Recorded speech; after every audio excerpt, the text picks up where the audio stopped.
here today to announce the largest acquisition program in the history of the Department of Defense. Roger, copy.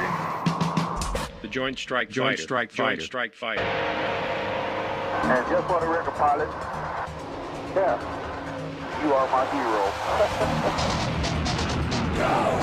In the skies over the Mojave Desert, a battle of X-planes has begun. That looks good. Over the next year, 2 different planes will take to the skies again and again on a relentless quest to be crowned the fighter of the future. Perhaps the last manned fighter the U.S. will ever build. Oh, it smooths out beautiful.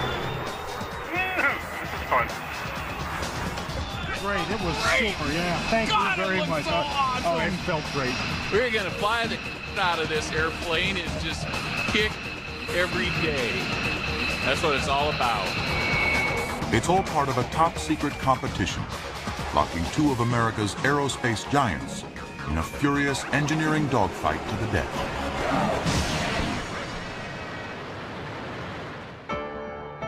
You couldn't have a more interesting competition. 2 very different companies, 2 very different designs. Conservative heavyweight against a radical newcomer. We got a hell of a smart team, so let's go figure out how to make it work. Whoa. There's never really any time to relax. Would I like to be further ahead? Yes. Would I like to be farther done? Yes. I think we truly believe that we've got the right vehicle for the customer. It's starting to look like an airplane. That's what's really neat about it. Well, I see a future contract. Well, that too. Not just any contract, but the most lucrative contract in military history. At least $200 billion. Full steering is off. And the winner won't be just any fighter. It will need to land on a carrier, evade enemy radar, hover like a helicopter. But trying to build a fighter that can do all 3 is a tremendous challenge. It's not a natural thing for a jet airplane to do. Come on, Simon. Experimental new designs come with their share of risks and failures. 402 left to the down. But now, the U.S. military desperately wants a winner, claiming that aging fighters and shrinking budgets threaten to undermine its command of the skies. Going to 76.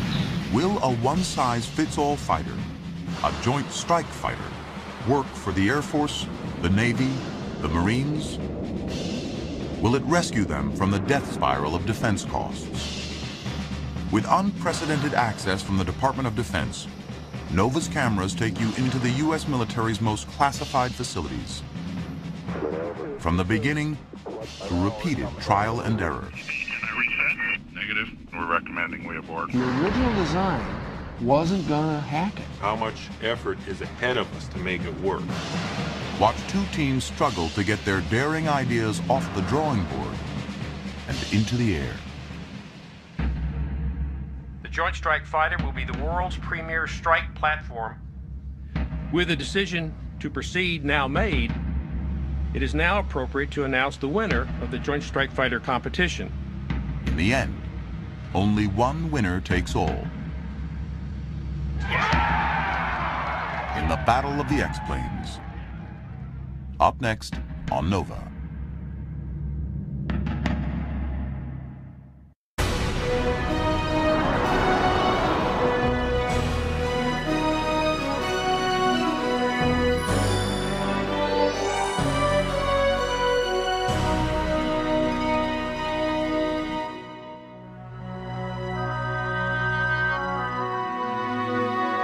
Major funding for Nova is provided by the Park Foundation, dedicated to education and quality television.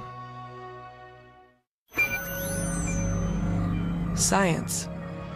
It's given us the framework to help make wireless communications clear. Sprint is proud to support Nova. And by the Corporation for Public Broadcasting, and by contributions to your PBS station from viewers like you.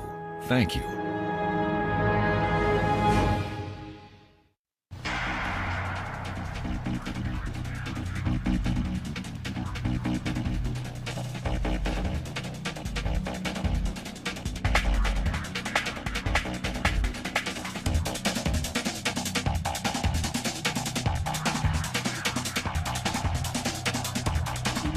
Inside this bag is the future of American fighter power.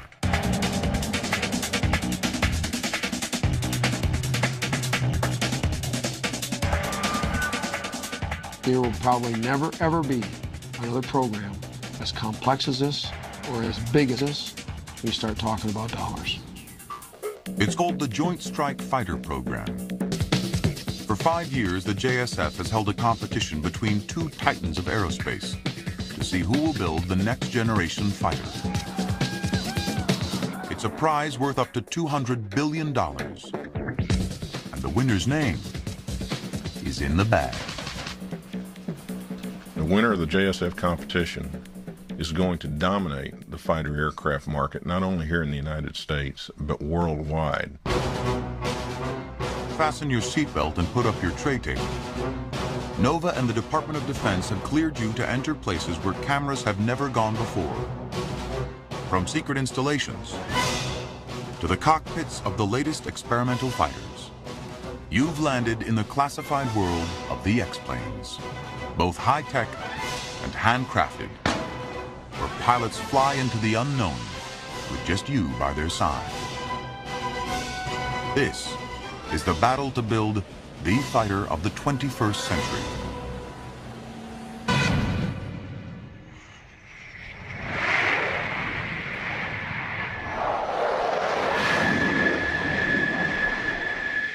In the first strike in the war on terror, fighters are the frontline warriors. Navy fighters joined squadrons from the Air Force and the Marines to attack Taliban and Al-Qaeda positions in Afghanistan.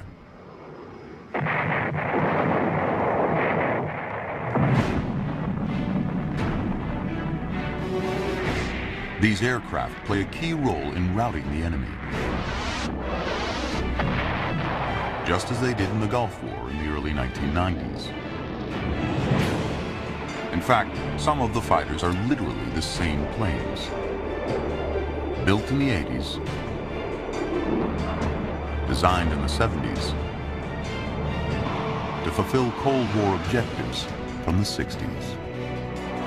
The most important weapon in America's arsenal is based on ideas almost a half-century old.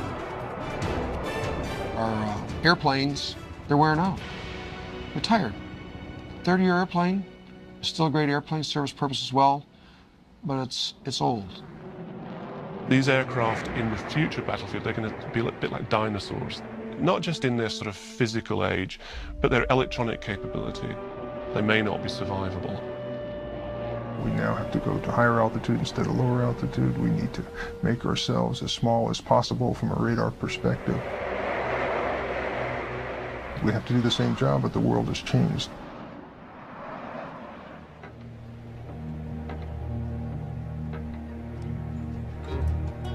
Almost all of America's fighters will one day wind up here, at the Boneyard at Davis-Monthan Air Force Base in Arizona.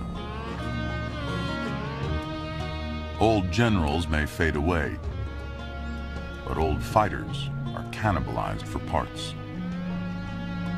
The Air Force still relies on thousands of these. The venerable F-16. But the F-16 is past its prime. In the age of stealth, this fighter shows up on radar the size of a small, flying house. This is an F-18, the mainstay of the Navy. But Navy planes get old fast. The controlled crash, known as a carrier landing, and the rapid acceleration of a catapult launch will eventually create irreparable stress fractures and send them all here. This is the subsonic AV-8 Harrier jump jet, flown by the Marines. While it remains the only successful vertical landing fighter, it dates back to the British invasion of America by the Beatles. Though later refined by McDonnell Douglas, by any measure, the Harrier is ready for retirement. The goal of the Joint Strike Fighter program is to replace all of these: the F-16, the F-18, and even the vertically landing Harrier. It is absolute vital necessity to have not only a replacement airplane for the older airplanes, but to have an airplane that's a 21st century airplane to meet the needs for tomorrow.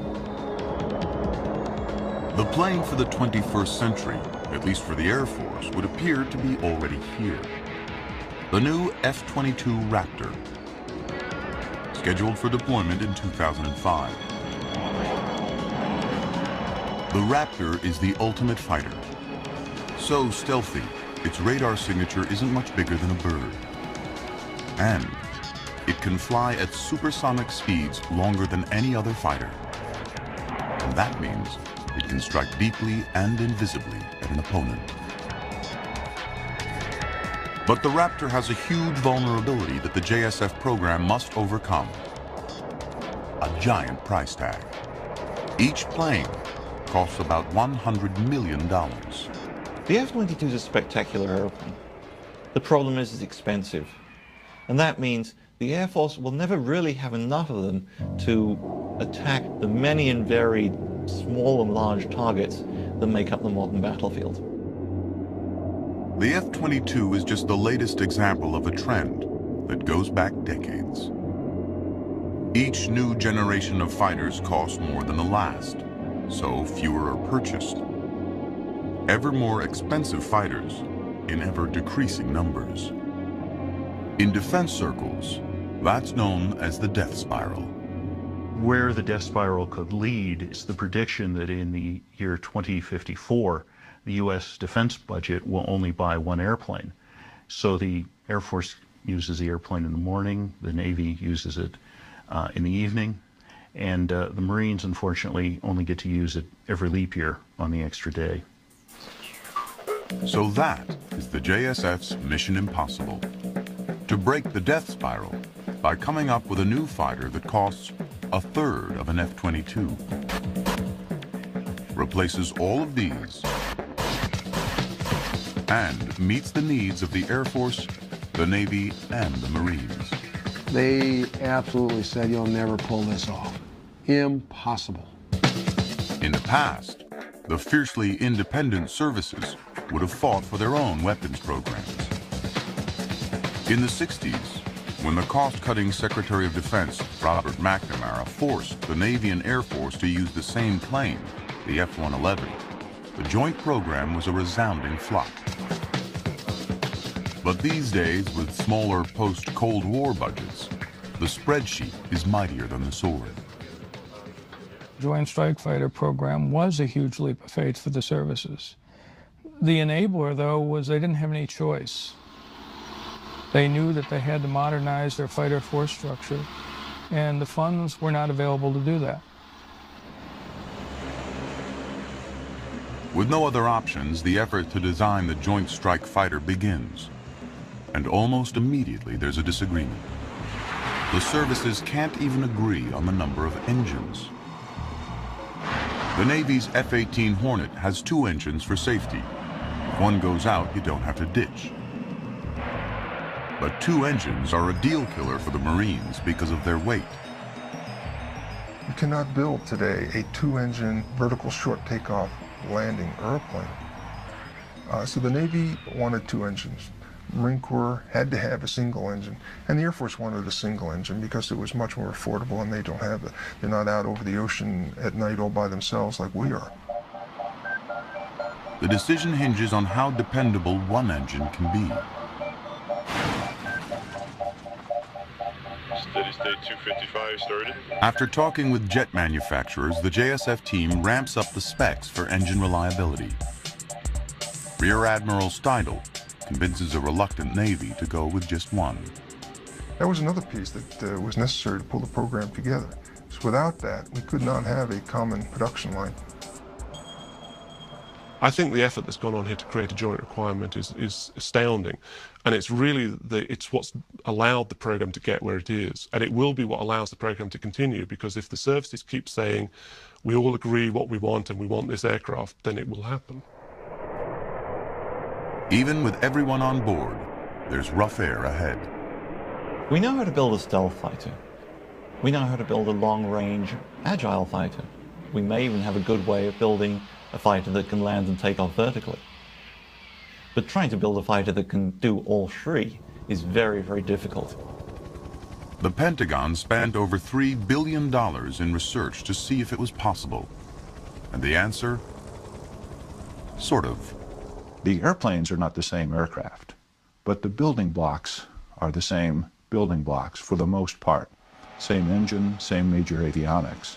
In fact, it's not important to have every piece part the same, but the expensive parts or modules. Through the life cycle of the aircraft, there was the potential to save $60 billion. And that's a lot of money in anybody's calculus, even in the Department of Defense. With the services in agreement about the requirements, the Joint Strike Fighter program launches a competition for innovative designs for the new, affordable family of fighters. Like a high-stakes game show, only 2 contractors can make it to the final round and build test planes. With billions on the line, U.S. defense contractors hold their breath as the Pentagon announces the 2 finalists for who wants to build the next generation fighter. These contractors are Lockheed Martin and Boeing.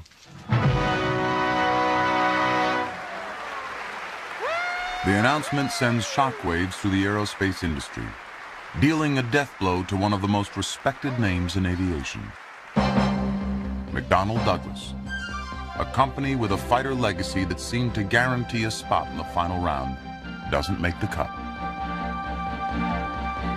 The impact for the company and its employees is devastating. Within 2 years, McDonnell Douglas is sold to Boeing, one of the JSF winners. A world leader in commercial jets, the Seattle-based company is seen as an unlikely contender in a fighter battle, for good reason. Boeing's last fighter was built in the 1930s, the P-26 Peashooter, a fighter from the age before jets, before even a closed cockpit. Boeing hadn't built a fighter in a long time. And I think early on, Boeing was considered literally a dark horse in this competition. But the Boeing acquisition of McDonnell Douglas, the builder of the Navy's F-18, and the Marines' Harrier, makes a dark horse an even bet. By acquiring McDonnell Douglas, Boeing suddenly moves from becoming the least experienced JSF team to possibly the most experienced. Clearly leveled the playing field. I'm in this job to win, and going back to Boeing's JSF effort is led by Frank Statkis, an engineer and 30-year company man. When you shoulder the weight of a potential $200 billion contract, stress comes with the job. A year ago I had hair and it was dark, and now I have less of it, and it's a race to see what goes gray versus goes away. What's our G2 on the other guy? While Statkis runs the project, he isn't the creator of Boeing's design. These days, with the complexity of fighters, no single person can claim that role. State-of-the-art fighters. They're all designed now by computers, and these are big teams of engineers who sit down, you know, and do these CAD/CAM drawings. It's very tough to find, you know, one person who can sit there and tell you that I designed that airplane. At the heart of the Boeing design for the JSF is a large delta, or triangular wing. It's an unusual approach, but the big advantages of that are that it's structurally simple and that it contains an enormous amount of fuel. Though there hasn't been an American fighter built with a delta wing since the 60s, the design has its advantages. The fastest jet ever to fly, the SR-71 Blackbird, has a delta wing because it decreases drag at supersonic speeds. The Space Shuttle is also built around one because it provides great lift. But neither the shuttle nor the SR-71 are exactly agile. A Delta design pays a price in speed when executing turns. And the control surfaces near the tail don't have the leverage to turn the plane sharply. European designers have overcome these handicaps in their new fighter, the Typhoon, by adding canards near the front of the plane.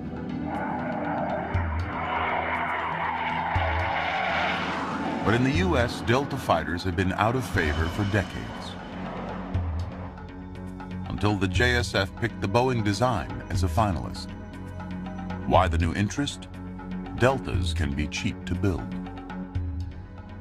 Boeing took a step back and said, what makes airplanes expensive? How can we leave it out?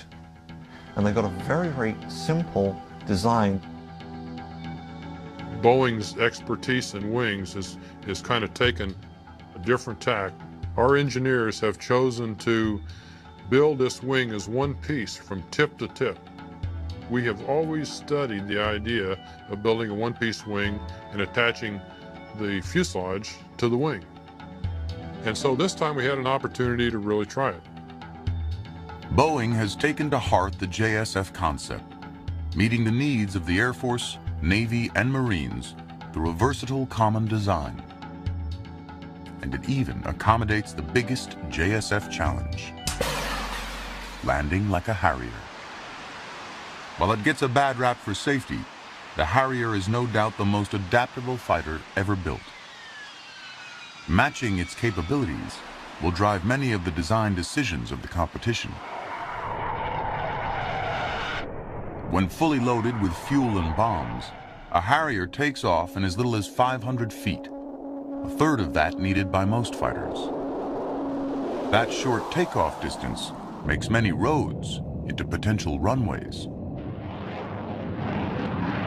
After an attack, it returns, a lighter fighter, ready to execute its trademark Buck Rogers move.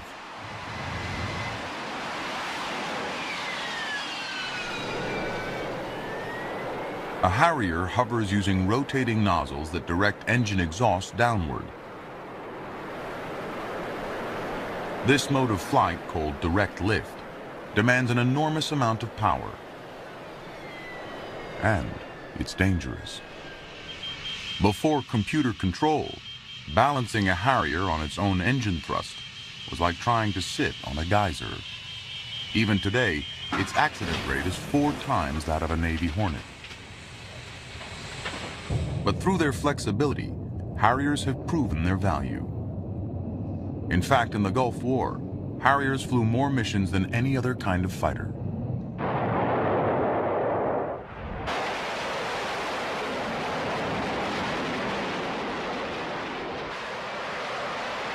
For the British, the Harrier remains essential.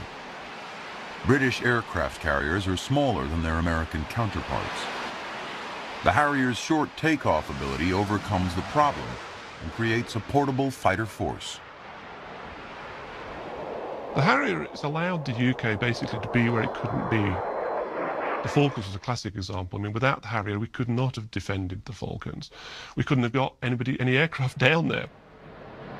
But the ability to put a reasonably competent combat aircraft onto a deck and get it down there and then fight was just the difference between success and failure.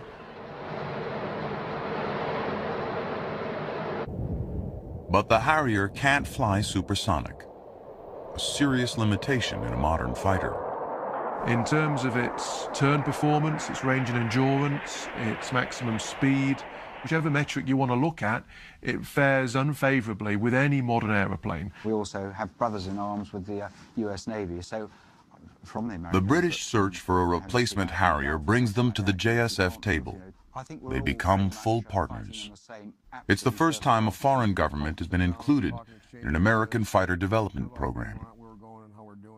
The addition of the British only heightens what many consider the central technical challenge of the JSF competition: landing the fighter vertically. Alternatives to the Harrier's direct lift system have been studied by both contractors, but Boeing has come to a surprising conclusion. Over the years, all contractors have looked at all of these various lift methods, and the least impact of the design always and has been direct lift. The Boeing lift system is basically the modern version of the Harrier. Taking the engine thrust and putting it through a pair of nozzles that direct it downwards. The advantage that Boeing has is that you basically strap on the lift module around the engine, so the changes are pretty minimal. The fewer the changes between the Marine fighter and the other versions, the better the bottom line. Boeing has made an ally of affordability. So I believe when we're all finished doing flight tests, we'll have proven that direct lift offers the absolute greatest affordability because of the greatest commonality. While direct lift is affordable, other parts of the plane must pay a price. For balance during hover, the engine must be in the middle. That leads to a gaping inlet to feed it air. To some, Boeing has designed a plane only its mother could love. It's a strange-looking aeroplane. It's short, it's squat, the engine's in the front, not the back. It has this huge air inlet in front that reminds me of a hippopotamus. This is a fighter competition, not a beauty pageant. But there is an adage in aerospace that if it looks right, it flies right. And appearance may be a deciding factor. Appearance aside, Boeing's proposal is a cunning entry for the JSF competition. Throwing over fighter tradition, the company delivers a radical but simple design that promises to be cheap to build. Boeing's ready to give its aerospace opponent a flight to the finish. When I daydream, I see it hovering, I see it taking off from airfields, I see it operating around the ship, and sometimes I even see it shooting down the Lockheed airplane.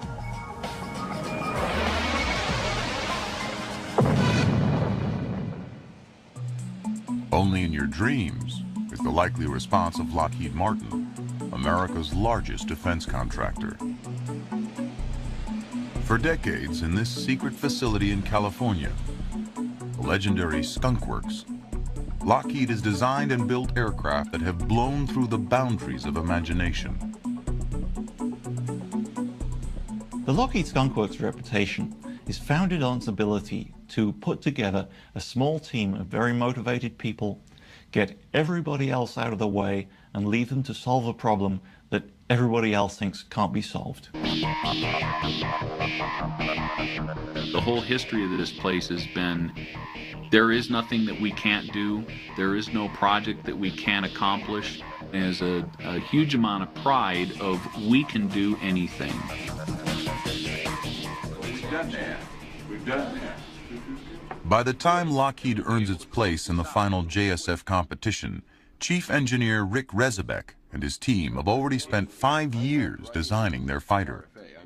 Now they must build a pair of test planes in just 2. If Lockheed wins, their work will live on for decades. If it loses... The stakes are horrendous on this. This program will end up running from today out through the year 2050. Long after my retirement, the performance of this team and the decision-making that goes on during these next 2 years are very key. The mystique of the Skunk Works remains unrivaled in aviation.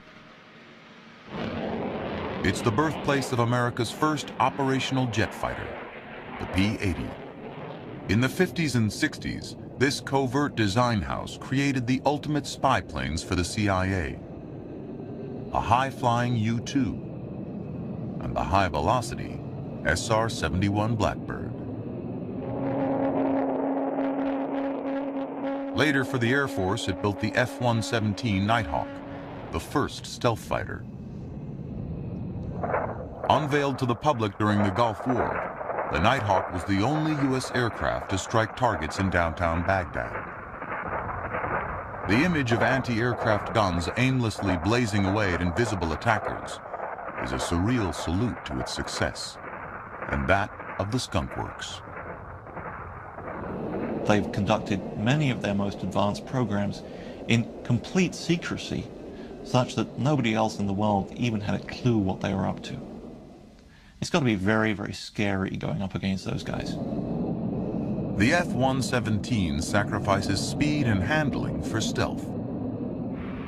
It's been superseded by the current gold standard of American fighters, the F-22 Raptor, built by Lockheed.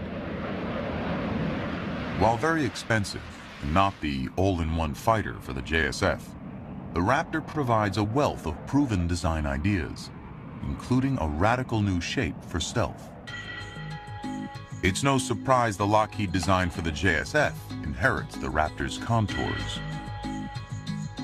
Built around one common airframe, Lockheed's proposed fighter is modified for each service. Most visibly, the Navy model has a larger wing and tail for carrier landings. The exterior design of Lockheed's fighter holds few surprises. On the surface, it looks like the company doesn't want to gamble. It's on the inside for the Marines' vertical landing requirement that Lockheed's bet the farm. The company's gone with a daring new propulsion system known as a lift fan. The lift fan has been an engineering challenge because there has not been a lift fan built before. In the lift fan design, the engine sits in the usual fighter position in the tail.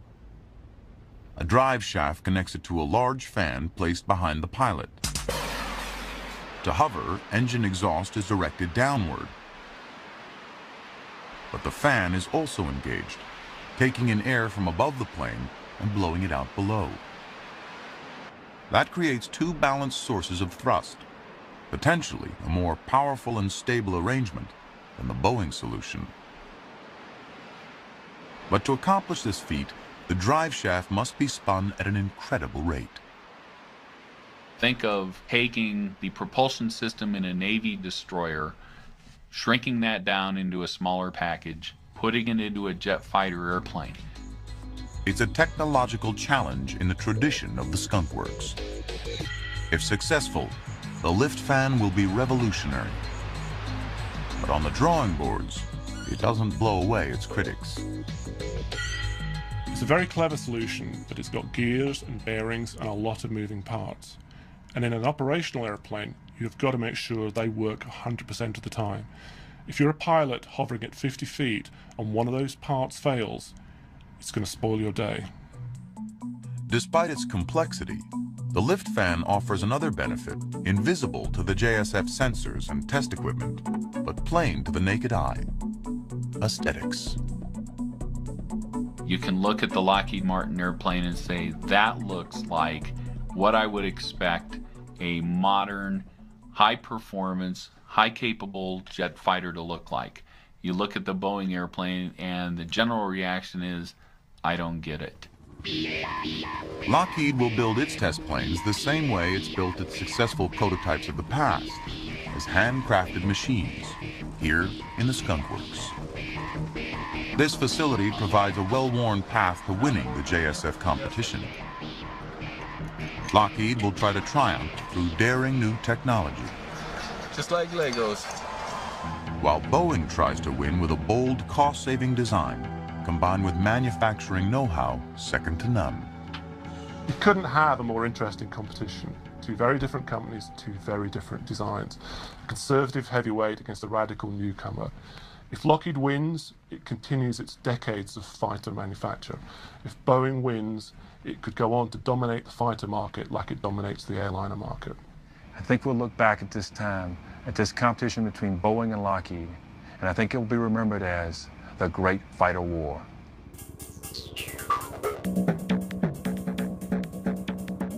The next battle of the fighter war will feature close combat. Less than a mile away from the Skunk Works is Boeing's top-secret complex, the Phantom Works. In these two classified installations, the JSF competition is ready for takeoff. The schedule will be fierce by aerospace standards. In 24 months and on a budget of $1 billion, each company must build and fly not one, but two experimental planes. Adding to the tension, Boeing and Lockheed will remain in the dark about each other's progress. Nova is among the select few cleared to enter both facilities. Its footage locked away each night by security personnel.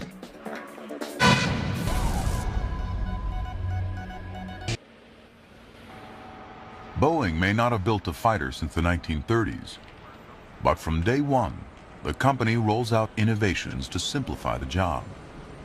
This scaffolding holds the parts as they arrive. The team uses lasers to position each component precisely in three-dimensional space, without having to wait for surrounding pieces.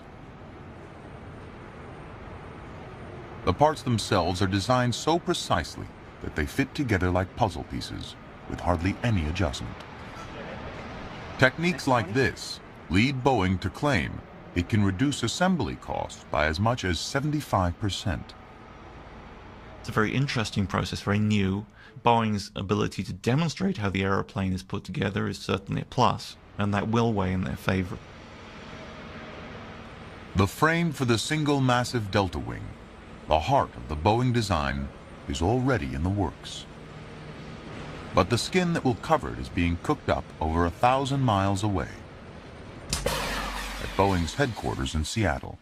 After we put the pad up on, we'll probably need to cut it. Engineer George Bible has spent the last year experimenting with a revolutionary material for the surface of the wings. It's a resin and carbon fiber mix called thermoplastic. In small quantities, it's been used on fighters before, but no one has ever tried to create anything as large as a 30-foot wing skin.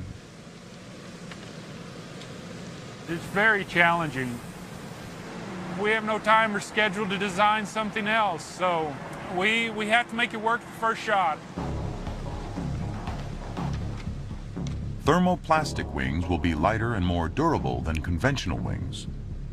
There may even be other undiscovered benefits, according to another engineer who first experimented with the material in the 80s, Frank Stadkus.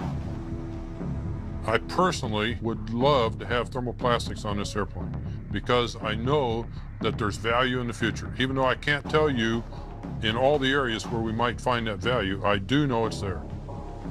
The future, in a word, thermoplastics. But right now, George Bible needs to solve some pressing problems. Making thermoplastic begins with these sheets of graphite, also known as carbon fiber, the same lightweight material used in fishing rods and tennis rackets. For the wing, it's laid down up to 90 layers deep on top of a giant metal mold, or tool. We take layers of these graphite fibers and set them on top of each other, and then we put the resin in between to hold them together.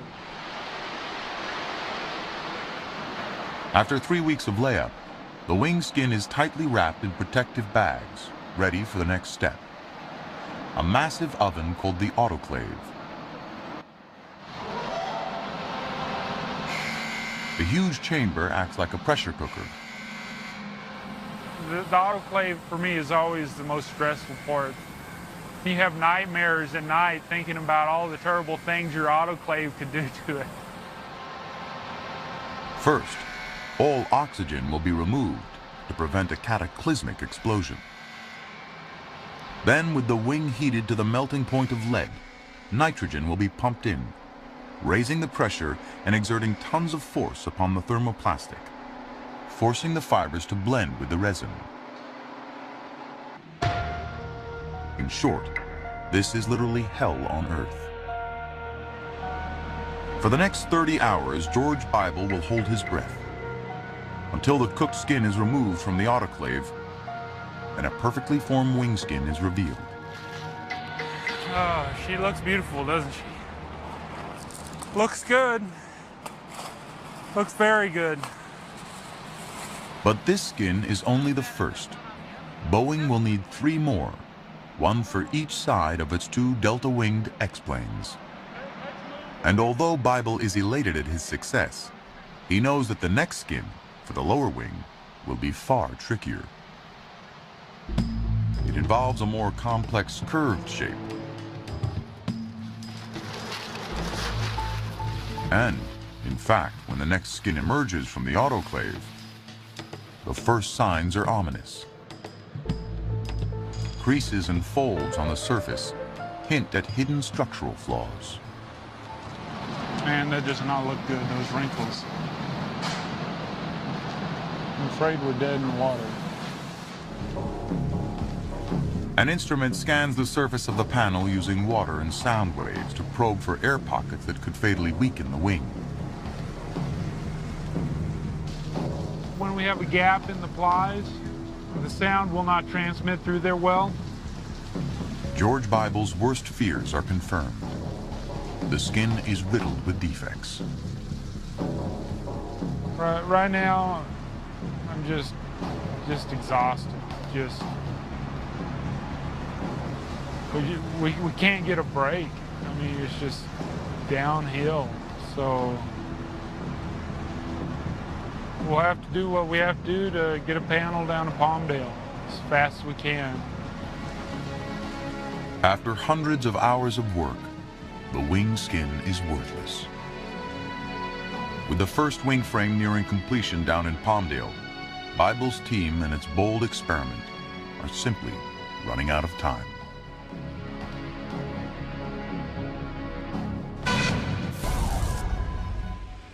Lockheed is facing a crisis of its own. The problem that has brought its entire assembly program to a grinding halt hinges on the holdup of a single crucial part.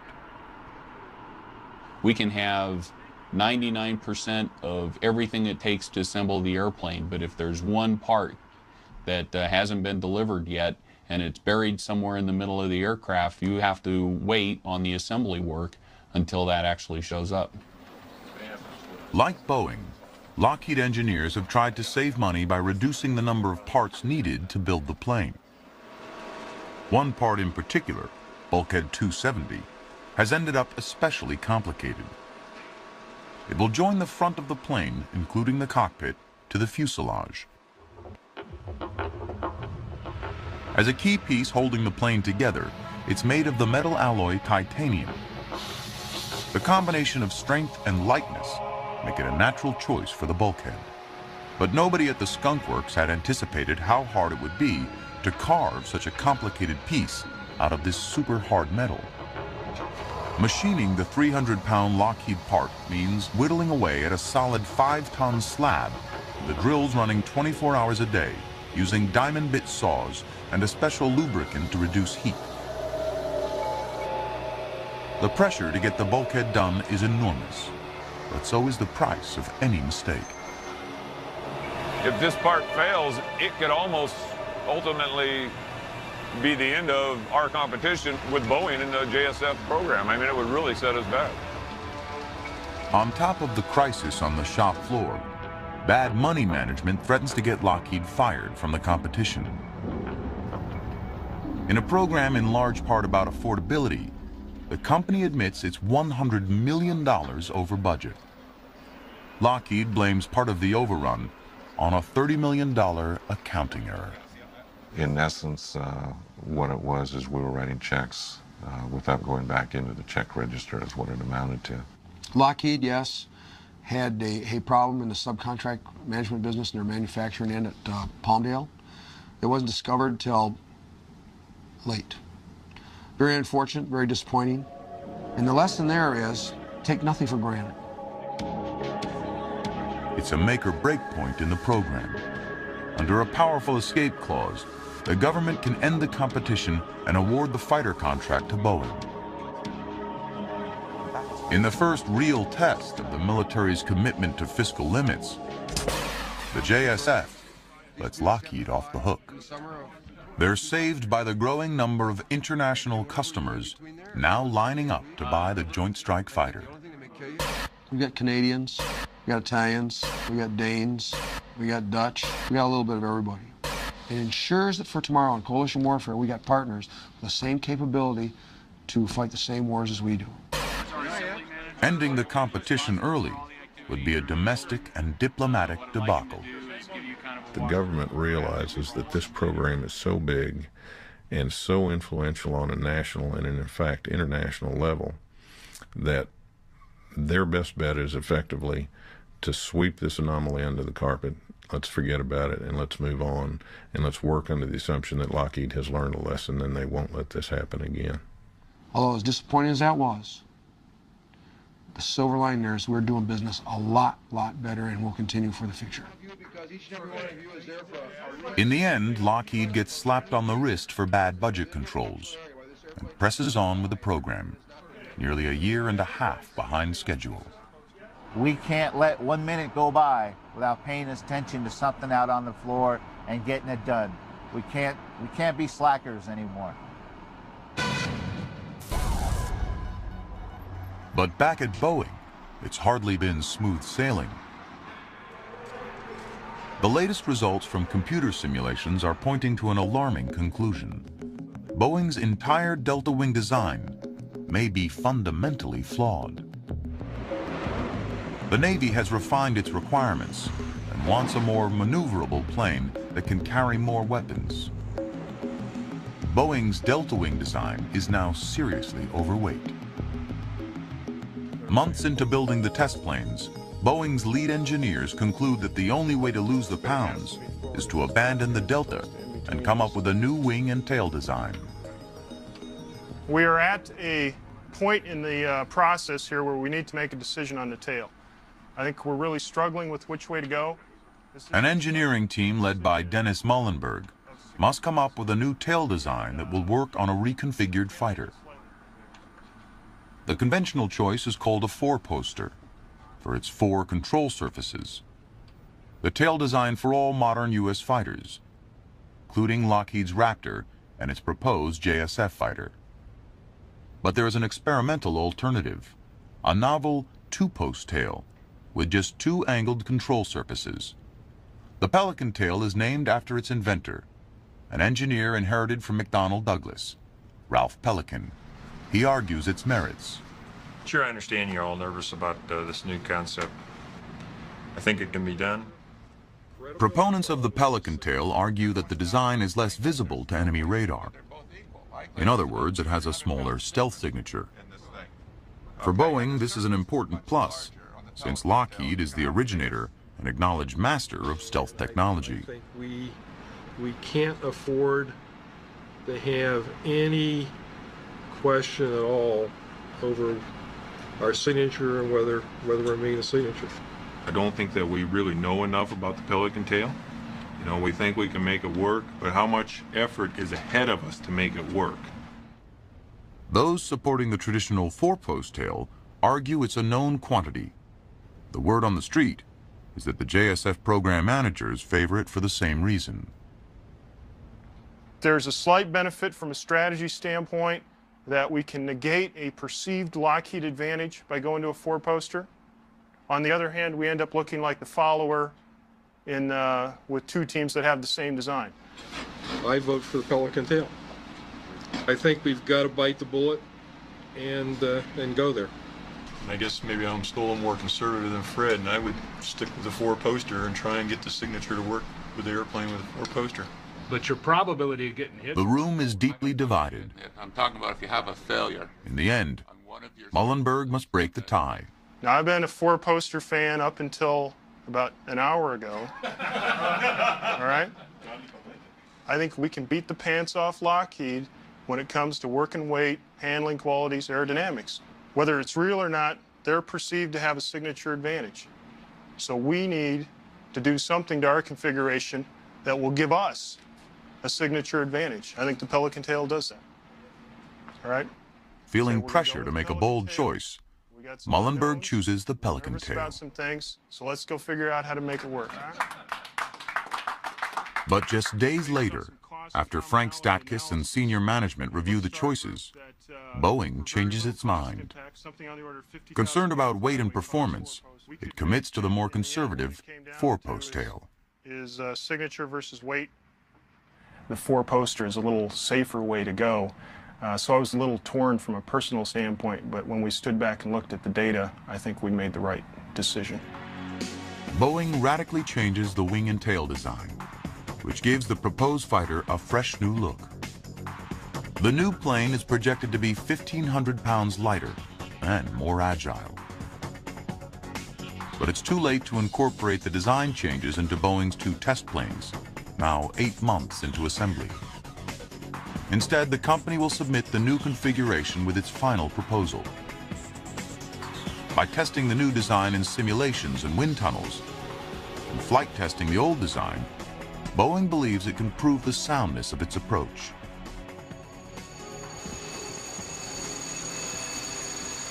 To those of us watching JSF from the outside, this is the first sign that all is not well with Boeing design.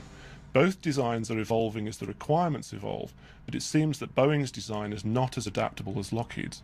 The requirements are still evolving, so there must be concern within the government that Boeing's design can keep up. There was a lot to be made of the fact that their design was all screwed up and that they couldn't fly and they couldn't do this and they were behind and so forth. Not the case at all. To me, it was just an improvement in their design according to the requirements. It was very normal. Very, very normal. Whatever the future holds for the redesign, at least one of Boeing's nightmares is finally over. George Bible's team has finished the troublesome wing skins and is ready to rush them from Seattle to California. The last pair of panels is loaded onto a C-5 Galaxy, the largest cargo jet in the Air Force. Boy, I hope the wind doesn't tip her wing over. Bible scrapped the temperamental thermoplastic and cooked up the wing skins from a more conventional composite. Though heavier and less durable, the new wing coverings are finally on their way to Palmdale, still more or less on time and on budget. And that's just what happens when you're reaching in technology. Sometimes you're successful and sometimes you're not. Emotionally, it'll be over for me when I see that airplane disappear over the horizon heading south.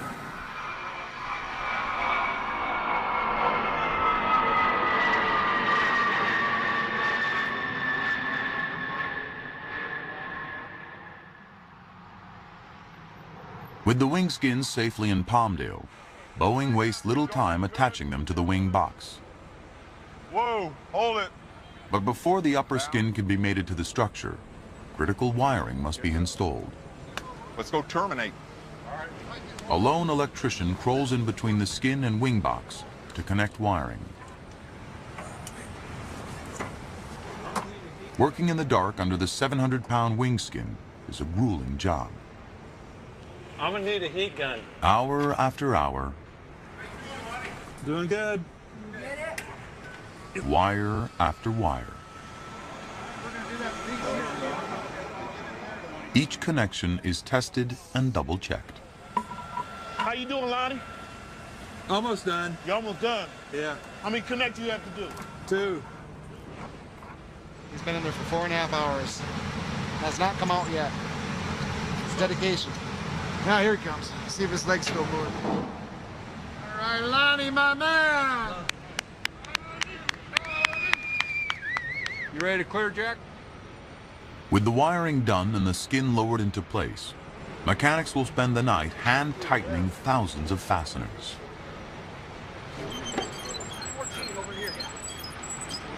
Before the wing can be mated to the aircraft, another major piece must first be attached to the fuselage.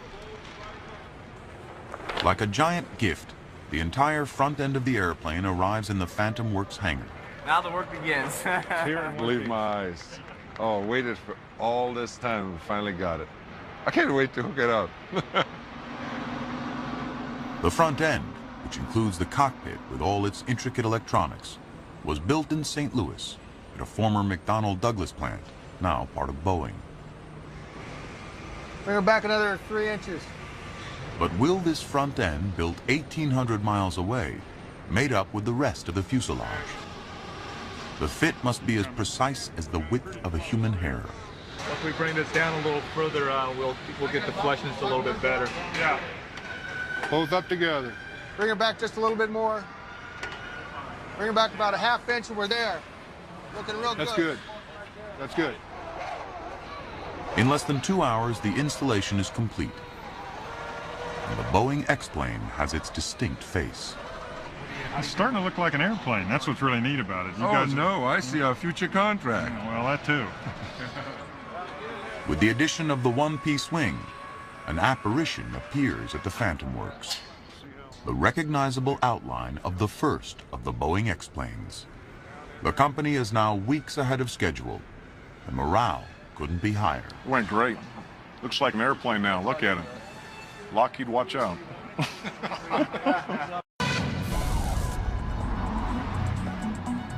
What Lockheed is watching out for is an end to its crippling parts delay. You guys ready? Mechanics finally installed Bulkhead 270, which took 5 long months to carve out of titanium.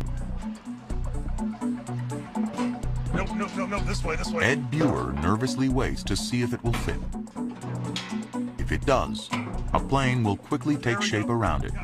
If it doesn't, it's game over for Lockheed. Designed on the latest computers, cut with diamond-tipped bits, only to be installed with a sandbag. That is a beautiful piece of job. In the race to complete its X-planes, Lockheed still trails Boeing by months. But the manufacturing team plans to fly full throttle to the finish. Basically, this place is, populated by a bunch of airplane nuts, so it's a very high pace, and that pace is not going to slacken up at all. It's going to continue. To underscore its commanding lead over Lockheed, Boeing stages a public relations coup at the Phantom Works. In a surprise move, Boeing has assembled both of its test planes for the media event.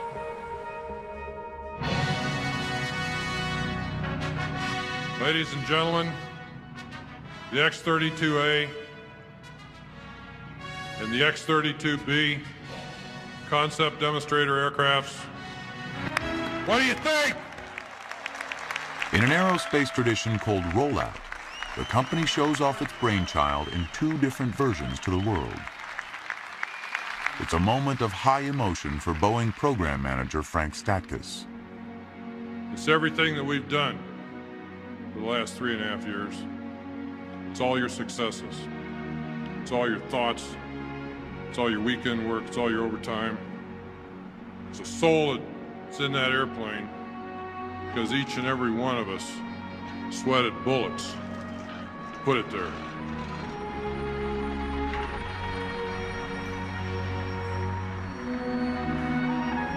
Rollout is a milestone for the Boeing team. But as things stand now, Frank Statkus with wings would get in the air faster than the X-planes. They may have soul, but they don't yet have brains. Hundreds of thousands of lines of vital software code is still under development to manage every function of the X-planes. That work gets tested here in a multi-million-dollar simulator. Just yaw's in the wind gently. Boeing's lead test pilot, Fred Knox, puts the foe fighter through its paces. The crosswind, how about we look at 20 knots of crosswind, just to give a little outside. Modern fighters are designed to be aerodynamically unstable. 10, roger that. Under computer control, that aerial volatility transforms into acrobatic agility. Reset. Okay, you now have crosswinds. 10-10, roger that. Every simulated flight by Knox helps refine this essential software. Flight control software controls the airplane the way it flies, but it also turns on the air conditioner, it raises and lowers the landing gear, it navigates for us, it does every critical element and every critical safety element in the airplane. If we haven't done the development here, the airplane will not fly. Touchdown. Yeah. But less than 2 months after rollout, the software development suddenly goes offline. Boeing is crippled by the largest white-collar strike in American history. 17,000 aerospace engineers are off the job, including more than 100 developing the X-plane's flight controls. Progress inside the Boeing Phantom Works grinds to nearly a halt, while outside, a small group of engineers joins the strike. It's a bad situation for everybody. Everybody really has real mixed emotions, I think, and is real conflicted about it. 40 days later, the strike ends, but Boeing doesn't escape unscathed. The strike on our program is a terrible wound. We lost weeks of schedule. Those weeks will not be recovered. With the setbacks, Boeing's lead over Lockheed evaporates. After years of jousting back and forth, these two combatants are galloping toward the tournament grounds, toward the arena where X-planes and test pilots meet their fate. It's time for this battle to take to the air.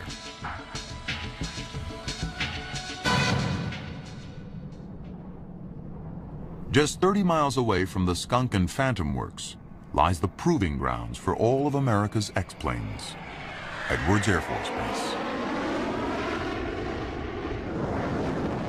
Edwards Air Force Base is a tremendous facility, and one of the hallmarks of that facility is the lake bed. It's about 12 miles wide, it's 20 miles long, and it's a very hard, flat surface.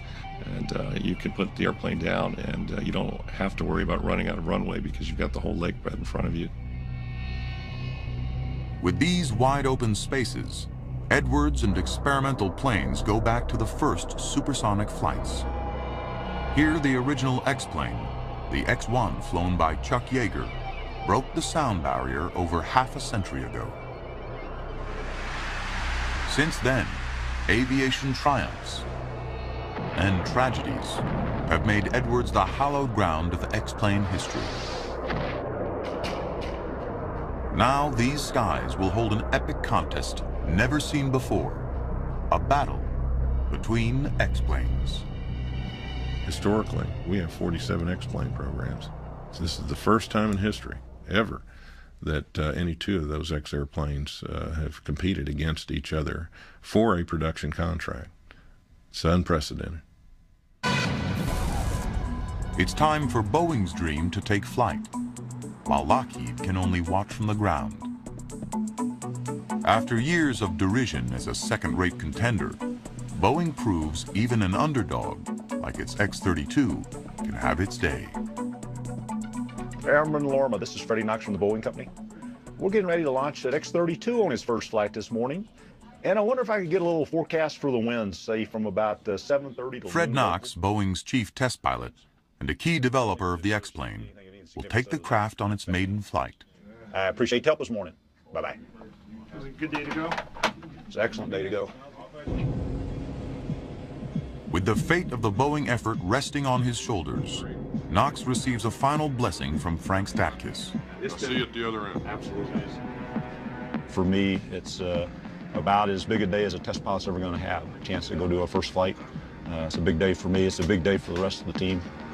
We spent 4 years now working very hard. Everybody from flight controls to APU pumps to structure, and a lot of hard work. And we should get a nice, safe flight in.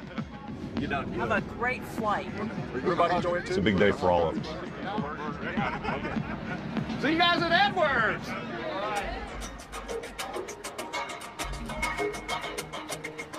Yeah, couldn't be a nicer day. I'm excited. I'm pumped. We're ready to go. Everybody's smiling. Look at that. You're looking sharp, sir. F8 forever, you bet. There's my team. If Fred Knox is nervous, he doesn't show it, even after finding some stray tools in the cockpit.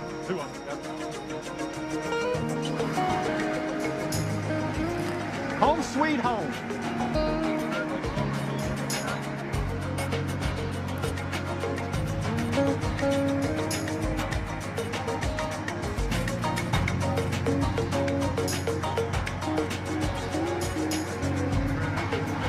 It'll be fun. Thanks, sir. Knox is alone in the plane. He has plenty of company in the air. 2 chase planes flown by other test pilots will monitor his flight.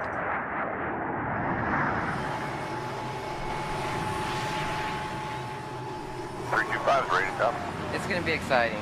Finally, all of our life is in there. Blood, sweat, and tears. Point 0 or 124.55, squawk 040, 363.0 for departure, 0406 on the punches. Like proud parents, the weary engineers and mechanics of the Phantom Works gather to see their fighter off. Now ready for takeoff on runway 7 to be airborne pickup by the Salty Dog. Control copies, read you loud and clear, and we are ready. And I'm going to go fly. Today's flight isn't a round trip. The Boeing plane is leaving the Phantom Works for good to take up residence at Edwards Air Force Base, a short distance away. I got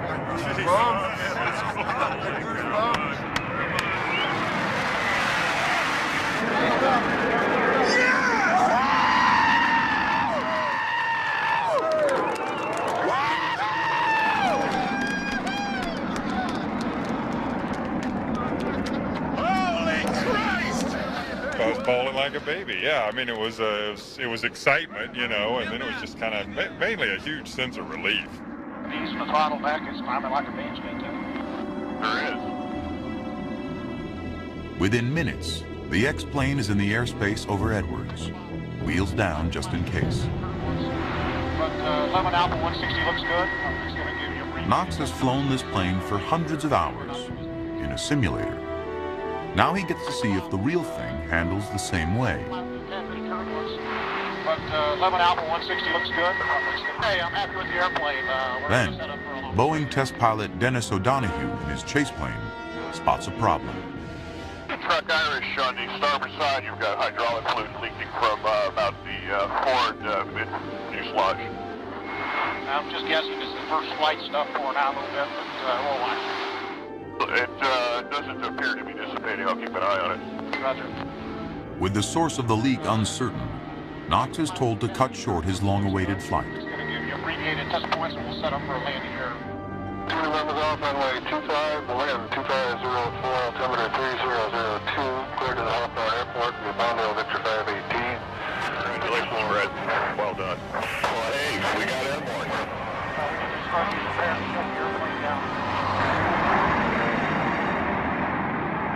There she is. Got one flight under her belt. We dropped a little fluid out of it. We never lost, everything stayed up. It's full normal landing. The flying quality's about 11. O'Donohue was getting nervous. He couldn't stand the fluid pumping out. Congratulations. So it's time to land, huh? Yeah, it was definitely time to land. For the moment I saw it, it was time to land. The hydraulic leak turns out to be minor, a tiny glitch in an otherwise triumphant day.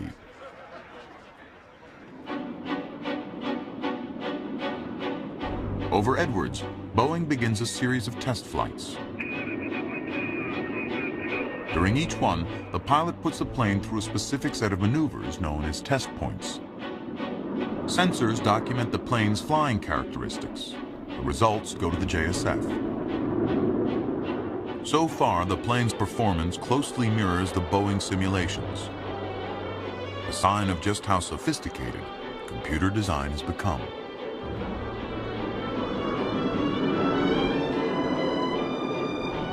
Every pilot has been astounded at how closely the airplane actually matches what we thought it would do, from air speeds and flying qualities and system performance. That's just been a really good surprise.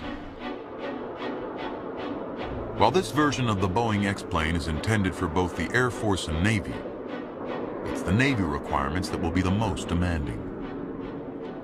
Commander Phil Yates, call sign Rowdy, is the official Navy test pilot assigned to the Boeing effort. For him, it was an unexpected honor. I received a phone call. How would you like to be the first Navy pilot to fly the JSF? Well, after picking my chin up off the ground, I said, yeah, I think I'd like to do that.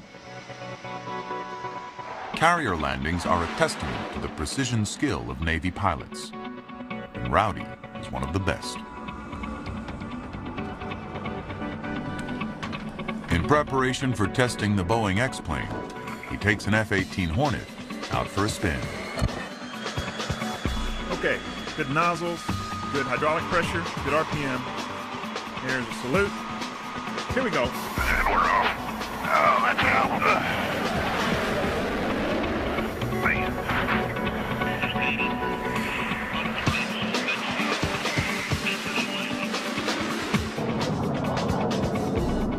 Carrier landings are probably the most demanding task a pilot may be faced with, especially at night in adverse conditions, pitching deck, bad weather. You have to be able to precisely control the airplane. Flying at about 150 miles per hour, Navy pilots aim for a target zone of only 120 feet, about the size of a tennis court. They must catch one of 4 arresting cables.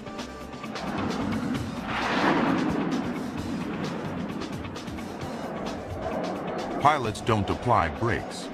In fact, at contact with the flight deck, they gun the engine to full power, so that if the plane misses the cables, there's enough thrust to get airborne.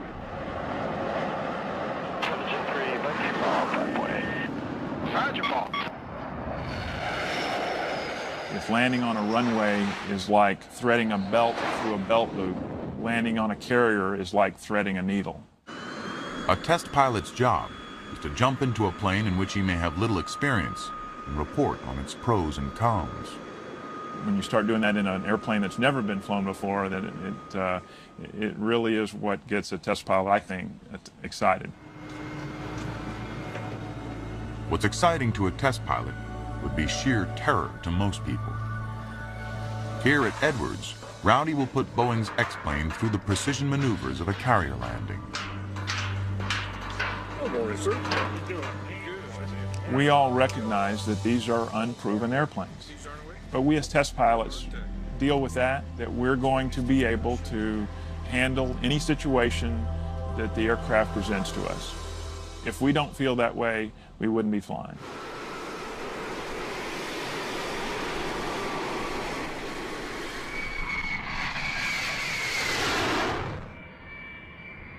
The Boeing team has worked hard to minimize the danger.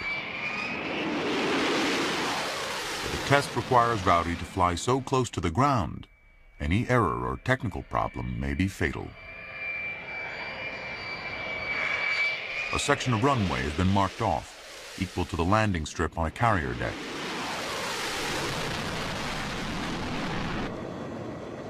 God, he goes. Roger that, Phantom 3.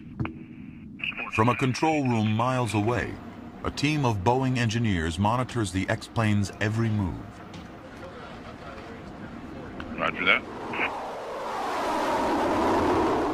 Pilot learns what kind of corrections and control inputs he has to make, and then it's also the aircraft's ability to respond to those control inputs. It's that combination that ultimately determines how well the airplane is going to do at the ship. As he would on a real carrier, Rowdy receives visual cues from an optical landing aid called the Fresnel lens. If he can line up an amber light called the meatball correctly, Rowdy knows he's approaching at a safe angle for a successful touchdown. He gets additional tips from a landing signal officer on the ground. On a real carrier, this officer would give a score to every landing. I don't want to hear you say, low starts in the middle. We're not really trying to grade the pilot on what Rowdy's doing. He's a skilled aviator who knows how to make the corrections. Raj Paul. So what we're trying to look is find out how the airplane is performing with certain deviations applied to it.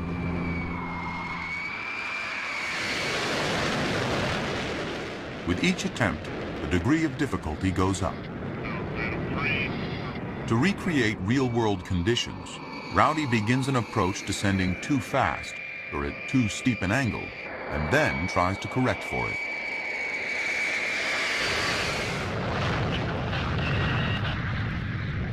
Man, that's amazing. The X in X-plane means experimental, but occasionally it means unexpected. On one test flight, pilot Dennis O'Donoghue runs into trouble. We were just doing a routine test with the aircraft to see if we ever lost the engine, could we crank the engine back up and get it relit? Suddenly, a warning light comes on indicating the X-plane's landing brakes have failed. Flight control. Flight control. Talk to me. Do you want it to reset or slow? You can't reset. You gotta bring it home. Phantom 3 control, we need you to RTB. RTB, can I reset? Negative. Suspecting the warning light is at fault, O'Donoghue brings the plane into land on the runway. Without brakes, he will quickly run out of room, risking injury to himself and his reputation. Wrecking a multi-million-dollar X-plane doesn't look good on the resume. And touchdown. Press the brake pedals. No response. It was just a matter of adding power, getting airborne again. 10-3 control, we need you to RGB. With the brakes definitely gone, it's time for Plan B. Saving a 21st century plane using a 2 million year old lake bed. Had plenty of lake bed in front of me. Touchdown, and just let the aircraft roll to a stop.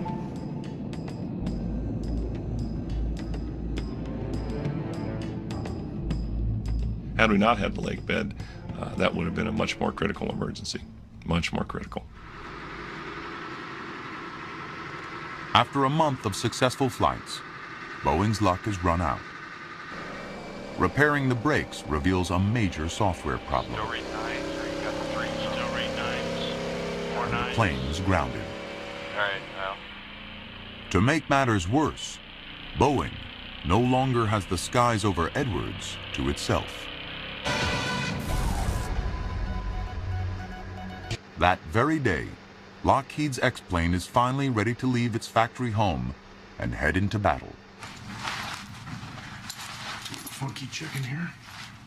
The X-plane's first flight is in the hands of Chief Test Pilot Tom Morgenfeld. Ready to go.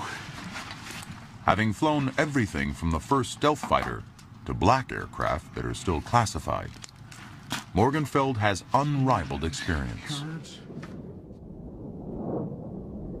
Yet he is all too familiar with the dangers of flight test.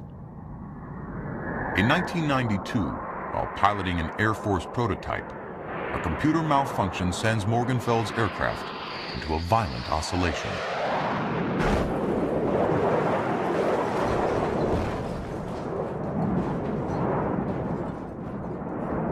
After skidding in flames for more than a mile, Morgenfeld walks away unharmed.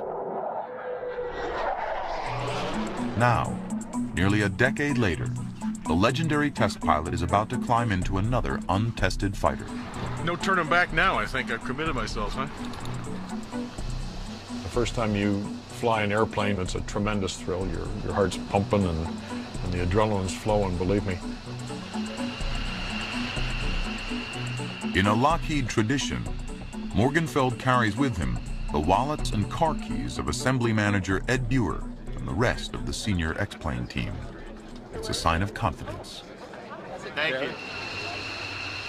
And hat trick on condition, you're clear 2.02.1. Roger.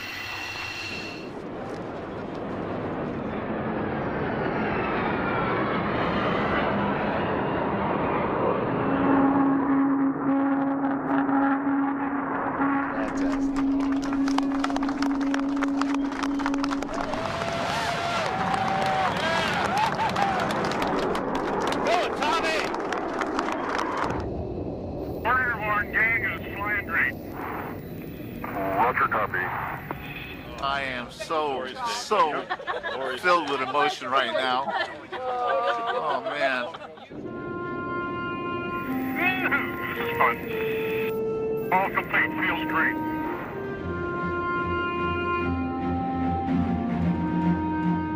Roger, you're coming on my count. 3, 2, 1, now. And doors are open. Roger, copy that hat trick.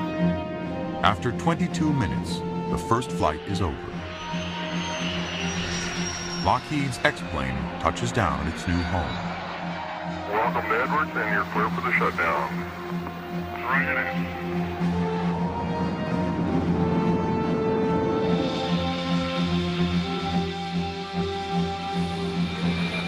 That beautiful man up there right now. Take care of my baby. We did it, man. We did it. Oh, great, man. What a thrill.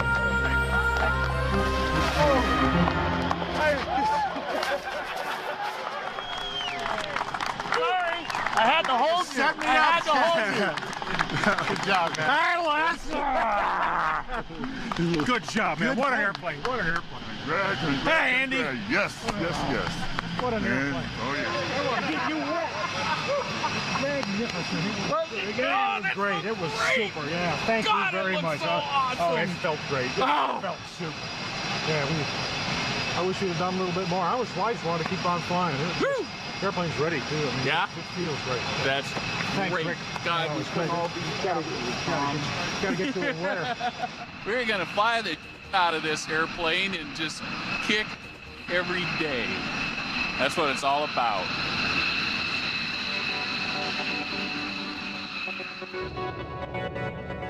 True to Rezebek's word, the Lockheed X-plane is back in the sky the very next day.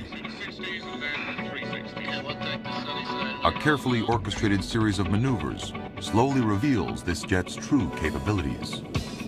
Baby steps is a very good way to put it. Very small, analytical, incremental steps. We don't want to go out and push the airplane or the pilot or the test team beyond their capabilities. Lieutenant Colonel Paul Smith, call sign TP, is the JSF's chief test pilot brought in from the Air Force and assigned to the Lockheed effort. Like all the pilots, he spent hours in the simulator, but it didn't quite prepare him for the feel of the real thing. Probably the most incredible experience I felt was the enormous power behind me with the engine. I've never had this happen to me, but it's probably synonymous with being shot out of a fire hose. Just a very steady, incredible amount of acceleration right through your back, and the feeling like this was a stallion that was ready to go anywhere, any place I wanted it to, and if I just let it go, it would go there. The Lockheed plane is like a stallion in another way as well. Like all fighters, when it comes to fuel, it eats like a horse. While not a JSF requirement, Lockheed wants to tank up its plane through aerial refueling. And to make up for lost time, Lockheed's ambitious test schedule depends on it. There was a lot of pressure to get the aerial fueling certification done so we could start tanking. The amount of time we could spend in the air before that was about 30 minutes, realistically, and that was just not enough time to get everything done that we need to get done.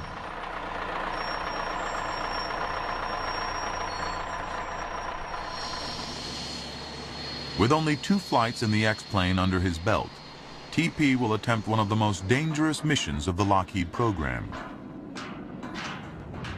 Air-to-air tanking has always been kind of intimidating to me because throughout my career I've been taught don't let anything touch your airplane. Don't let another aircraft hit it. Don't let ground fire hit it. Don't let missiles hit it. And then the first thing you do is you go up to this tanker and the tanker hits you. At 20,000 feet, TP rendezvous with a KC-135, heavily loaded with fuel.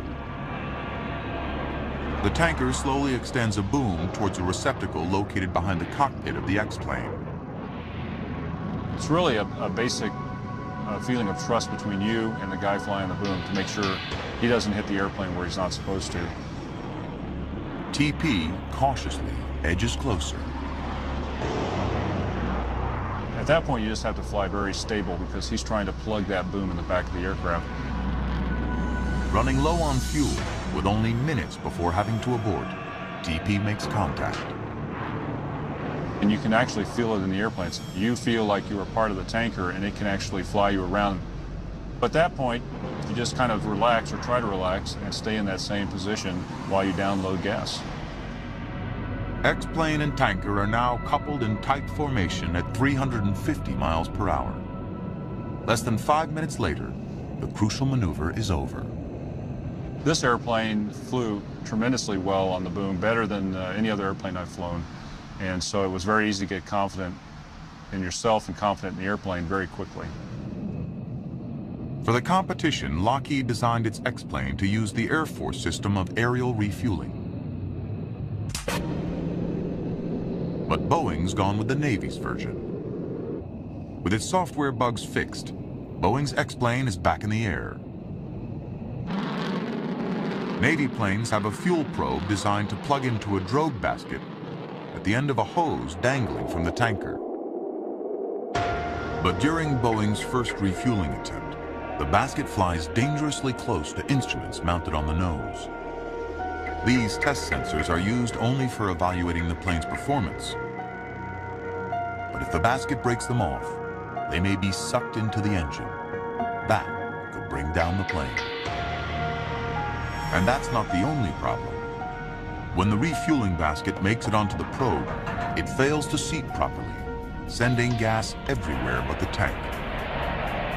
In a blow to the Boeing effort, aerial refueling is ruled out as too dangerous. I'm sure that Boeing's engineering staff was somewhat puzzled by all this. There was some serious study work done. There were a lot of engineering studies that were conducted, but converting that data to the full-scale finished artifact is oftentimes a little bit of a magical process, and it doesn't always work out. For the remainder of flight testing, the Boeing X-plane gets its gas on the ground. And the company's month head start on Lockheed drips away. Every time they have to land and refuel, they're losing time. While they're doing that, Lockheed Martin is in the air and they're completing all their flight test objectives. For Lockheed, one goal has remained out of reach. In a month of test flights, its X-plane achieves Mach 0.98, just short of breaking the sound barrier. Like aerial refueling, the JSF doesn't require a demonstration of supersonic flight. But with only 3 more test flights of this version of their X-plane left, Lockheed wants to hear the boom. Today we're going to go supersonic for the first time. It's an emotional victory as much as anything else. People understand supersonic that work in this industry, and it's a very, very big thing. The crew has worked out here for now approaching 30 days, 7 days a week, 12 hours a day. And it's nice to give them a lift. Where is he now? The Lockheed X-plane team has struggled with a host of small but stubborn problems that have kept the plane subsonic. But at the end of a long day of flying, with test pilot Morgenfeld at the controls, all that is forgotten when the Lockheed plane crosses the boundary first shattered in the same skies by the very first X-plane.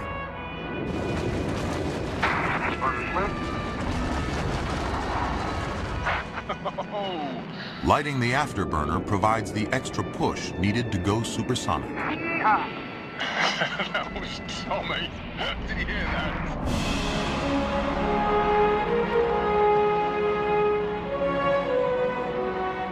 It means a very successful end to a hugely successful first month of flying F-35s. Lockheed arrived late to flight test, but made up for it with a record-setting performance for an X-plane. 27 flights in 30 days.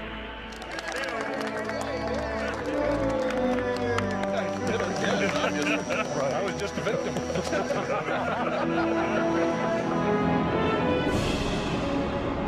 A month later, Boeing's X-plane goes supersonic as well. The aircraft's grace in the air and strong test results have quieted the critics of its less than sleek shape. Driven by the competition, each company has taken its X-plane to new levels of performance, only to see its adversary do the same. You had 2 aircraft prototypes, and yet they were flying several times a day. And this is unheard of for X-planes. And it's a testament to both designs and both design teams that they were able to do this. Both teams set out to demonstrate a certain number of test points. They both seem to have done it. Both aircraft flew. They were pretty reliable. I don't think there's anything that's come out of this stage of the program that would say that one or the other is going to win. A Boeing airplane is much more of a competitor than anybody, in particular Lockheed, really expected. I don't see any distinct advantage to either airplane. At this stage of the game, I'd have to tell you that it is neck and neck. Both Boeing and Lockheed realize the entire competition and the largest military contract ever may come down to the JSF's final requirement, achieving the Harrier trick of landing vertically. Houdini once made a 5-ton elephant disappear. Lockheed plans an even greater feat, to levitate over 3 times that weight. A 17-ton fighter using its radical new lift fan. The fate of the competition, perhaps even the fate of the company, rests on this untested system. All of their eggs are in this one basket. if they do lose, effectively Lockheed Martin is a fighter production entity in the United States. That will come to an end. They have nothing else to keep their front doors open. Lockheed engineers install their lift fan system into the X-plane, hopefully transforming it into that hybrid of the skies, a vertically landing jet. While it remains unproven, the concept behind their unique lift fan system exudes engineering elegance. 2 columns of air instead of 1 in the Harrier balance the plane's descent. 1 column is the engine exhaust directed downward. The other column is created by a lift fan connected to the engine by a drive shaft. The fan takes in air from above and blasts it out below. It's an ingenious system, but in practice, it requires a symphony of moving parts. Lockheed has chosen a very complex solution. If something goes mechanically, catastrophically wrong during the hover, you have very, very little time to get out.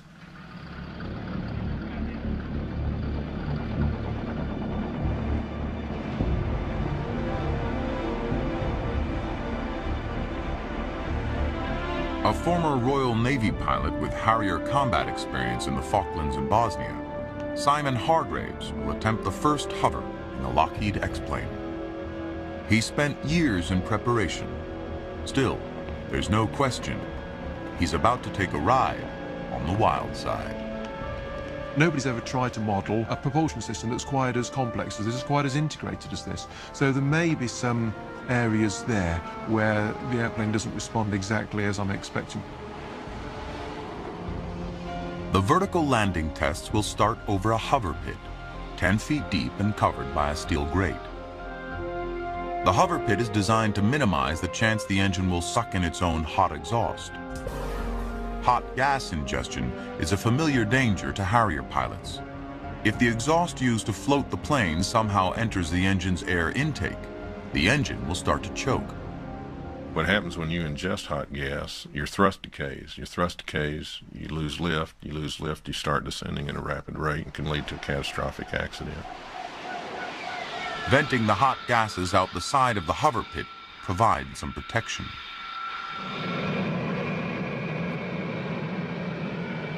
This will go well. Here we go. 70%. Throttle up.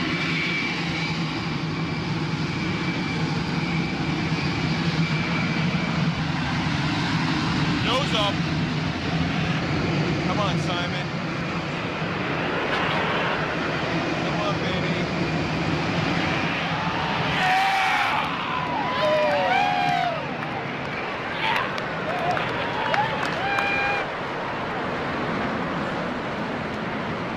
Hargrave holds steady 20 feet in the air. At 35,000 pounds, it's the heaviest fighter ever to hover. Wow. The lift fan performs without incident and produces 1,500 pounds more thrust than predicted.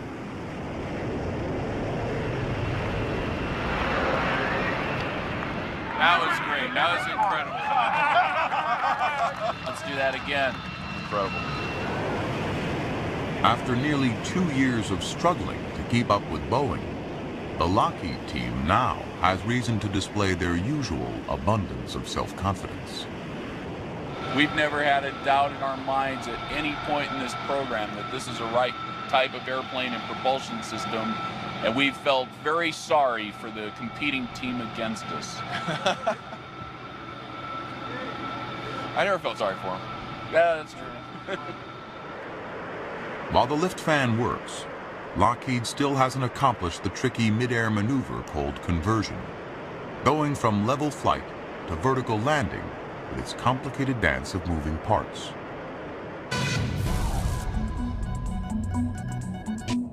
The same morning Lockheed lifts off, Boeing plans a dramatic demonstration of its own vertical lift system. The company's second X-plane has been flown across the country.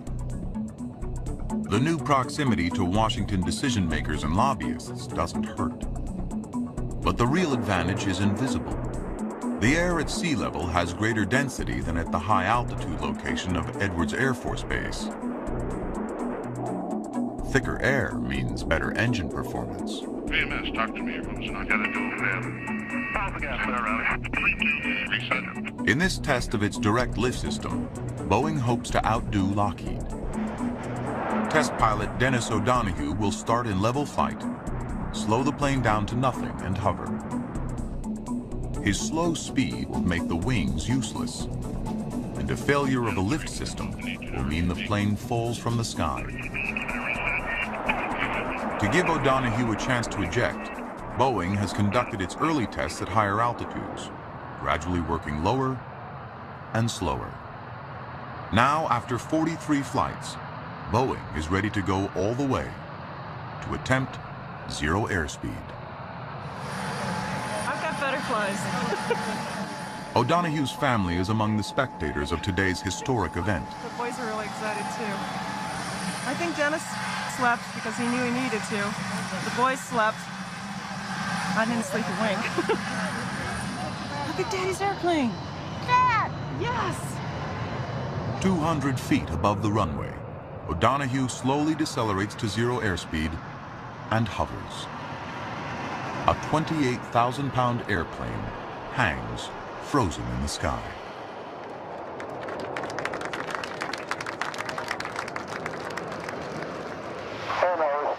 Looked good here. Yeah, the hover performance looked real good. Numbers were looking pretty nice, especially RIT. And guess what, American pilot?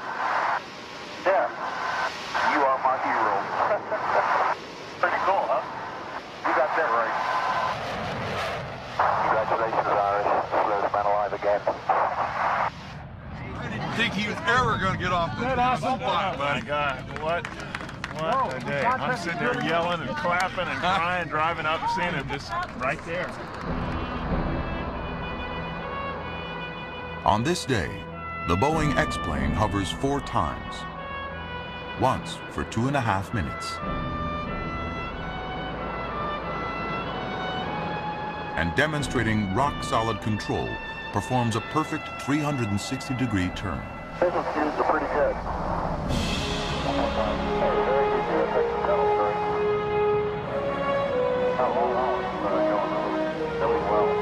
Very comfortable airplane flying on over.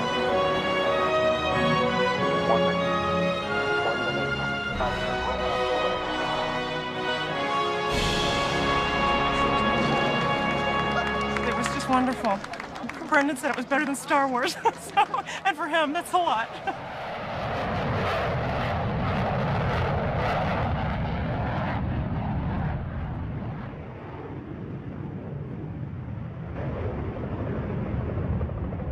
One month later, Boeing is ready to make history. If it works, its X-plane will become the first new fighter since the Harrier to transition from conventional flight to landing vertically. For this risky mission, Boeing will also use a hover pit to reduce the chances of hot exhaust being ingested into the engine during the landing. To increase the margin of safety, Boeing engineers have removed some exterior parts to lighten the X-plane's weight. Some critics will cry foul, but Boeing will respond that its new design, which it didn't have time to build but will submit to the JSF as its final proposal, is 1,500 pounds lighter.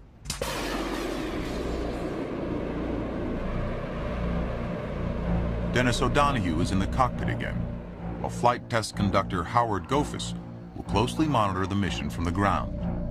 Now, there's fewer unknowns. We know we can do it. We know we've been there. We know what we've seen so far, but we're still only one failure away from having a really bad day. Okay, coming to 50 feet. Here we go. Closing in over the pit, the Boeing X-plane comes to a stop and begins a slow descent.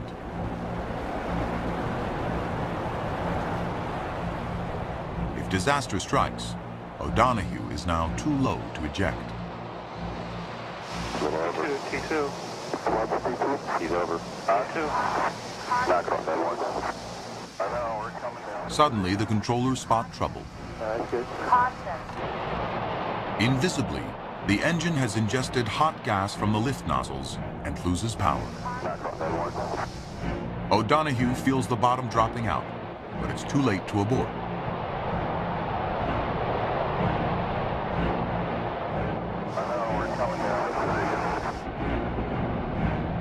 "20 feet and only seconds from the ground, the gas dissipates, and the engine gains enough thrust to touch down safely." Excellent landing. He's down on the ground, and we realize it, and so there's you're in the quandary for that split second. Okay, we just did our first VL. What happened? Over by the runway, no one is aware of the close call. Reviewing the data, the test team believes a choice made to increase safety, the hover pit, may be causing the problem. There's almost no crosswind to clear the pit of exhaust. Hot gas may be collecting and bouncing upward into the air. They decide to attempt a second vertical landing, but on a solid surface. We decided we were going to go for the vertical landing on the pad. So we set up all the numbers, set it all up, and know that, hey, the same thing could happen there. Looking good so far, TCM1.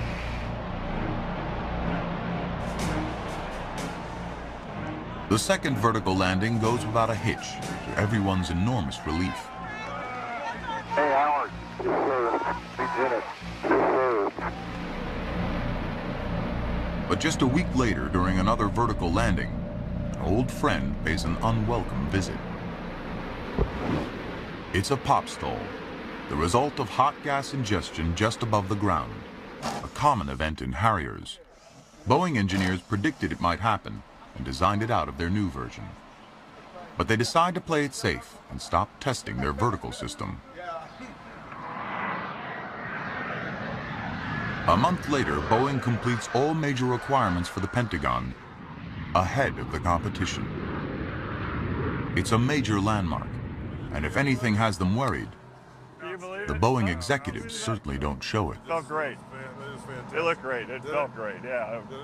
I'm confident that we are the head of the class now, and I expect to stay there. All right, one more time.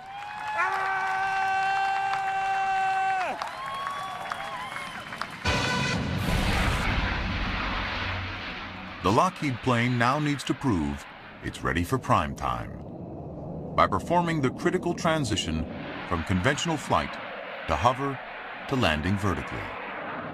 We need to demonstrate that we can land on a solid surface, both to make sure we've got the performance and the flying qualities to do that, to make sure that we've dealt with ground effects such as hot gas ingestion, and to prove that we can land on a normal sort of surface without damage or significant erosion to the surface. Okay, converting in 3, 2, 1, now. At 1,000 feet, Simon Hargraves engages the lift fan and slows down.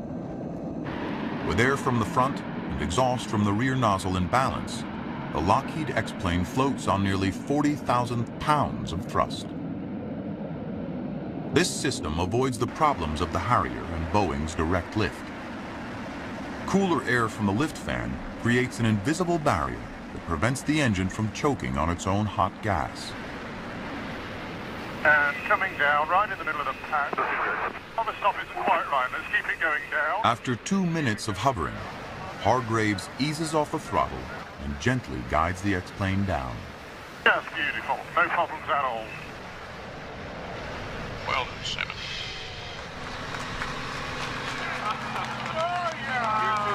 Good job. Simon, honor. Yeah, that was great. Easy. Great. Simon, it looked like you've been doing that for 20 years. It felt like it, yeah. It's been a long time coming, and that's the only thing I can say is yes!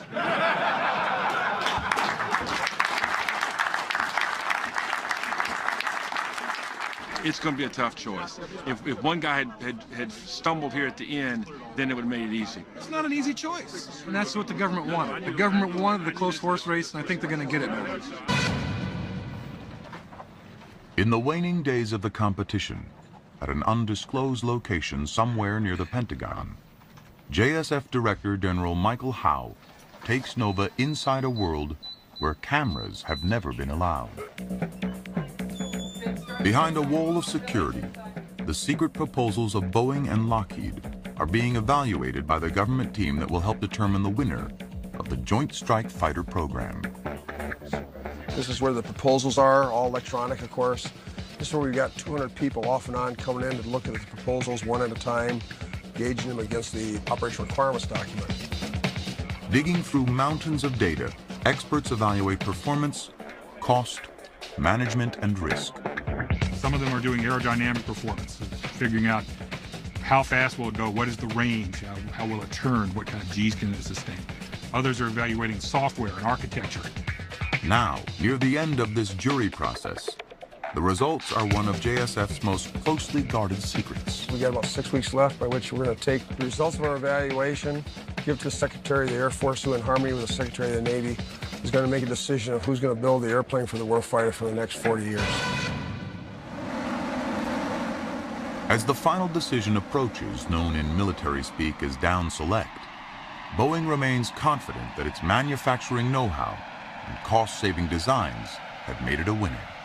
I think we all feel pretty good about going into down select, and I think we truly believe that we've got the right vehicle for the customer.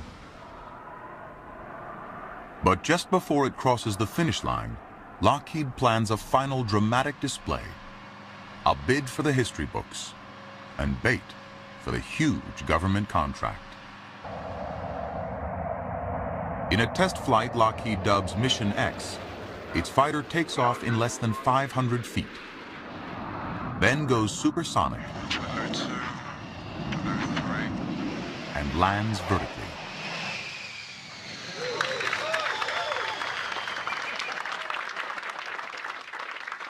Since the Harrier is subsonic, the maneuver is a milestone in aviation history and a direct hit on Boeing's need to strip off parts for vertical landing and reinstall them for supersonic flight. But the Lockheed team pushes its luck too far. They attempt a vertical takeoff and transition to conventional flight.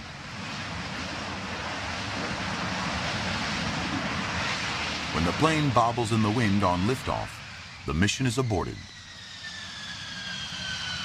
But the failure does nothing to dampen Lockheed's legendary mix of technical ingenuity and engineering arrogance. This company believes it has won the right to build the first fighter of the 21st century. We did our part of the bargain. Now the rest of it's up to the government.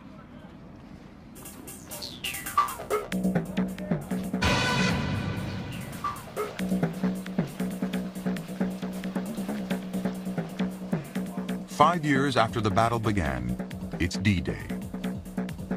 The decision is in the bag. The contractors anxiously await the news. In Palmdale, California, Rick Rezebek and a few hundred members of the Lockheed team gather in the X-plane hangar. We did as much as we needed to win this thing in very, I don't know, comfortably, anxiously, nervous, and confident. Did the best we could. Yeah. Did the best we could. While in an office in Seattle, the leader of Boeing's X-plane program, Frank Statkus, and company Vice Chairman Harry Stonecipher stand by for word. Where are we going to be able to watch this thing from? Right here. Let's watch it. We're here today to announce the largest acquisition program in the history of the Department of Defense, the Joint Strike Fighter. The value of the program could be in excess of $200 billion. Two contractor teams, one led by Lockheed Martin and the other led by Boeing, have just completed a concept development phase. Both contractor teams met or exceeded the performance objectives established for the aircraft. The process involved at the end was about 250 people. And both proposals are very good. Both demo programs are very good. But on the basis of Strengths, weaknesses, degrees of risk of the program, it is our conclusion, joined in by our colleagues from the United Kingdom, that the Lockheed Martin team is the winner of the Joint Strike Fighter program on a best value basis. Is the winner of the the Joint Strike Fighter program on a best value basis.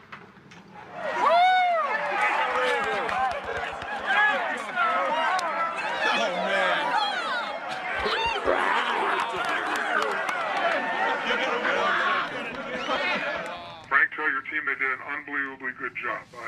I could not have asked for more. In a call from Washington, Boeing CEO Phil Condit consoles his team. Is it a winner-take-all, Phil? Well, at this point, the answer is yes. This decision they've held to the winner-take-all.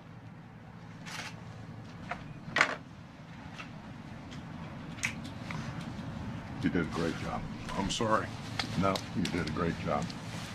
I don't know what. In my mind, the Boeing redesign, the hot gas ingestion, makes me wonder if for Boeing to win, Lockheed's lift fan engine had to fail. One of the biggest deciding factors in this competition, in my opinion, was that Boeing never managed to make a vertical landing with the aircraft in complete configuration. They took the inlet cowl off, they took the landing gear doors off.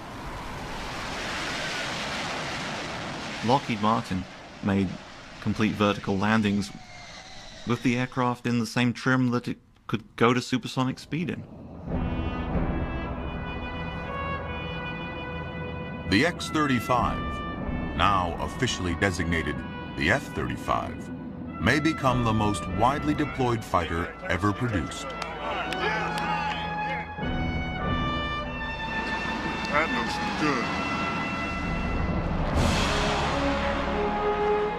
I think it's ironic that Lockheed, in 1943, in effect gave birth, under the auspices of the Skunk Works, to the Lockheed P-80, which was the first successful operational jet fighter used by the U.S. military.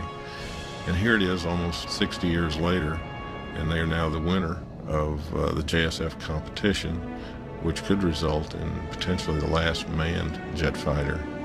It's the closing of a major chapter in the history of U.S. air power. With a buy-in from the services and billions in foreign sales, the future of the F-35 looks bright. But fasten your seatbelts. There may be turbulence ahead. Now the fun really begins, because Lockheed has to deliver on its cost and performance promises for the JSF. And the government's already talking about cutting the number of airplanes it's going to buy and spending more on unmanned combat air vehicles. And who's one of the top builders of unmanned combat air vehicles? Boeing. Losing the battle of the X-planes may not mean losing the war to dominate the future of American air power. So the last chapter in the JSF story is really yet to be written.